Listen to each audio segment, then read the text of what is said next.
Hello friends, how are you. I hope कि आप सभी बहुत अच्छे होंगे। Welcome to my channel HR के मैथमेटिक्स। यहाँ पर हम पढ़ रहे हैं कक्षा 10 NCERT मैथमेटिक्स। हमारा चल रहा है चैप्टर 7 कोऑर्डिनेट ज्योमेट्री यानी कि निर्देशांक ज्यामिति, और एक्सरसाइज चल रही है 7.1। इस वीडियो में हम देखेंगे क्वेश्चन नंबर 6 का दूसरा, यानी कि जो इस क्वेश्चन नंबर जो 6 है उसमें कुल 3 क्वेश्चन है। इससे पहले वाले वीडियो में हमने जो है पहला क्वेश्चन देख लिया है। इस वीडियो में हम दूसरा क्वेश्चन देखेंगे, यानी छठे का दूसरा। प्रश्न नंबर 6 जो है, प्रश्न नंबर 6 है, निम्नलिखित बिंदुओं द्वारा बनने वाले चतुर्भुजों का प्रकार यदि कोई है तो बताइए तथा अपने उत्तर के कारण दीजिए। यानी हमें 4 बिंदु दिए गए हैं। पहला है -3, 5, दूसरा है 3, 1, और तीसरा है 0, 3, और चौथा है -1, -4। यानी 4 बिंदु दिए गए हैं। यानी यदि इन चारों बिंदुओं से कोई चतुर्भुज बनता है तो हमें बताना है, नहीं बनता है तो नहीं बताना। तो यहाँ पर हम इसको सॉल्व करते हैं। देखो, जो हमें बिंदु A है वो है -3, 5, B बिंदु है 3, 1, C बिंदु है 0, 3, और D बिंदु है -1, -4। A बिंदु, B बिंदु, C बिंदु और D बिंदु, इसको यहाँ पर x अक्ष और y अक्ष खींच करके उसके ऊपर हमने अंदाज से अंक लिख करके, यानी पैमाना लिख करके, जैसे 1, 2, 3, 4 इधर मान लिया, -1, -2, -3, -4।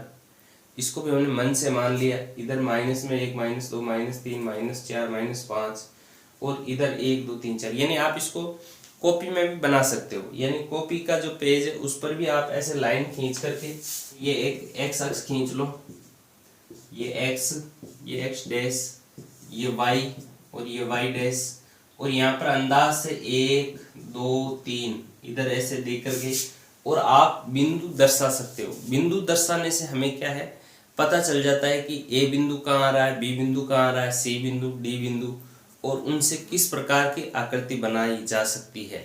यानी हमें एक अंदाजा लग जाता है। पूरा सही नहीं हो तो कोई दिक्कत नहीं, यदि ग्राफ होता है तो पूरा सही पता चल जाता है। ग्राफ नहीं होता है, यदि कॉपी के अंदर या बोर्ड पर हम ऐसे अंदाज से भी बिंदु देते हैं तो भी हमें सही आकृति मिल जाती है।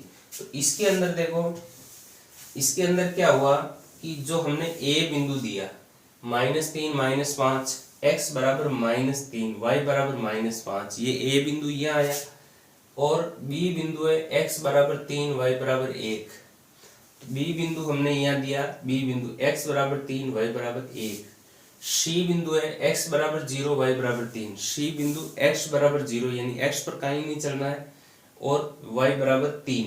तो x बराबर 0, y बराबर 3, तो ये बिंदु C बिंदु यहाँ आया, और D बिंदु x बराबर -1, y बराबर -4। x बराबर -1, y बराबर -4, D बिंदु यहाँ आया। तो हमने जब इन बिंदुओं को मिलाया तो देखो A, B और C ये एक सीधी रेखा में आ रहे हैं। तो इस प्रकार से ये A, B, C, D जो है एक त्रिभुज बन रहा है, चतुर्भुज नहीं बन रहा है, क्योंकि A, B, C तीनों बिंदु एक रेखा में आ गए। तो इसलिए इसमें चतुर्भुज तो नहीं बनेगा, लेकिन हमें क्या है, इसमें कहा हुआ है कि कारण दीजिए। कारण यानी कि हमें प्रूव करके देखना है, हमें पता लगाना है कि क्या ये चतुर्भुज नहीं बन रहा है तो क्यों नहीं बन रहा है। तो देखो हम क्या करेंगे, हम यहाँ पर दूरी सूत्र लगाएंगे। जो दूरी सूत्र है AB बराबर x2 माइनस x1 का whole square plus y2 minus y1 का होल स्क्वायर। तो देखो AB क्या आ रहा है, हमारे AB आ रहा है, देखो ये हो गया x1 y1, ये हो गया x2 y2। इसको हम x1 y1 दे सकते हैं और इसको x2 y2 दे सकते हैं। तो यहाँ पर आ जाएगा 3 माइनस और माइनस प्लस का 3 का होल स्क्वायर, क्योंकि यहाँ माइनस x1 जो है माइनस का है, और यहाँ पर ये माइनस का, तो माइनस माइनस प्लस का 3 आ गया, प्लस फिर y2 कितना है, 1 -5। तो ये A भी आ रहा है कितना, ये आ रहा है 3 और 3 6 का होल स्क्वायर, प्लस यहाँ पर आ रहा -4 का होल स्क्वायर AB। तो देखो यहाँ पर ए बी आ रहा है कितना, ये आ रहा है 36 प्लस 16, तो ए बी आ रहा है, ये हो गया कितना 12 और 4 1 5 52, अंडर रूट 52। अब 52 का यदि हम वर्गमूल निकालते हैं तो देखो 52 कितना होता है 13 गुणा 2 गुणा 2, 13 गुणा 26, 26 दूना 52। तो इसका क्या होगा, ये दो दो के जोड़े बन रहे हैं, इसको हम बाहर लिख सकते हैं। तो ए बी बराबर आ जाएगा हमारे 2 अंडर रूट 13, ये ए बी का मान आ रहा है। अब देखो हम क्या करते हैं, यदि हम इसमें ए बी आ गया, अब यदि हम ए सी ज्ञात करें और बी सी ज्ञात करें, बी सी, तो देखो बी सी ज्ञात करने के लिए इसको हम मान लेंगे x1 y1 और इसको हम मान लेते हैं x2 y2। तो यहाँ हो जाएगा 0 माइनस 3 का होल स्क्वायर प्लस 3 माइनस 1 का होल स्क्वायर। तो BC कितना आ जाएगा, ये आ जाएगा हमारे 3 का होल स्क्वायर माइनस 3 का होल स्क्वायर प्लस 2 का होल स्क्वायर। तो BC आ जाएगा, ये आ जाएगा आपके 9 प्लस 4 बराबर अंडर रूट में 13, यानी BC आ गया हमारे अंडर रूट का 13। तो अब ये हो गया, इसको आप दे दो समीकरण नंबर 1, इसको हमने दे दिया समीकरण नंबर 2।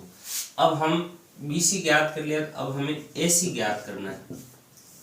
तो देखो ये है जो A को हम x1 y1 मान लेते हैं, x1 y1, तो AC आ जाएगा x2 माइनस x1, यानी कि x2 हमारे पास में 0 माइनस माइनस प्लस का 3 का whole square plus y2 minus y1, y2 है 3, y1 है 5 का होल स्क्वायर। तो देखो AC कितना आ रहा है, AC आ रहा है हमारे 3 का होल स्क्वायर प्लस माइनस 2 का होल स्क्वायर। तो AC आ जाएगा 3 का होल स्क्वायर कितना होता है 9 प्लस 4, यानी कि ये भी आ रहा है हमारे अंडर रूट में 13। तो यानी कि हम कह सकते हैं कि AC बराबर अंडर रूट का 13 है। इसको हमने समीकरण नंबर 3 दे दिया। अब देखो यदि हम समीकरण, हम यहाँ पर यदि समीकरण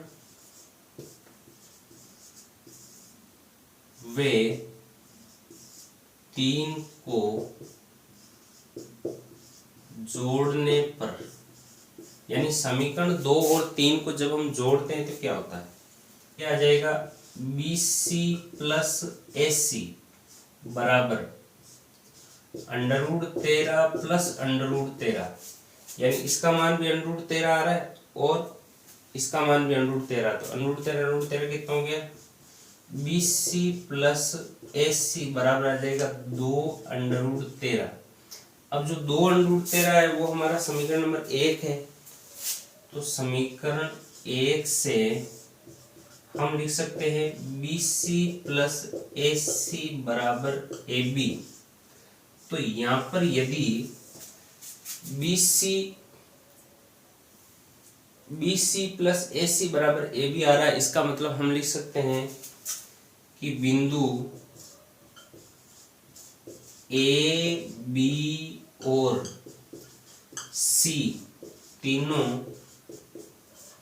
सरेंख है, सरेंखीय बिंदु है, सरेंखीय बिंदु है, अतः ABCD एक चतुर्भुज नहीं बनता है। हम लिख देंगे अतः ABCD एक चतुर्भुज नहीं है, ABCD एक चतुर्भुज नहीं है। तो इस तरह से इस क्वेश्चन में क्या है, चतुर्भुज नहीं बनेगा। तो आई होप कि आपकी वीडियो समझ में आया होगा। यदि समझ में आए तो नीचे कमेंट करें जरूर बताएं। यदि आप मेरे चैनल पर नए हैं, चैनल को सब्सक्राइब करें, वीडियो लाइक और शेयर करना ना भूलें। Thanks for watching.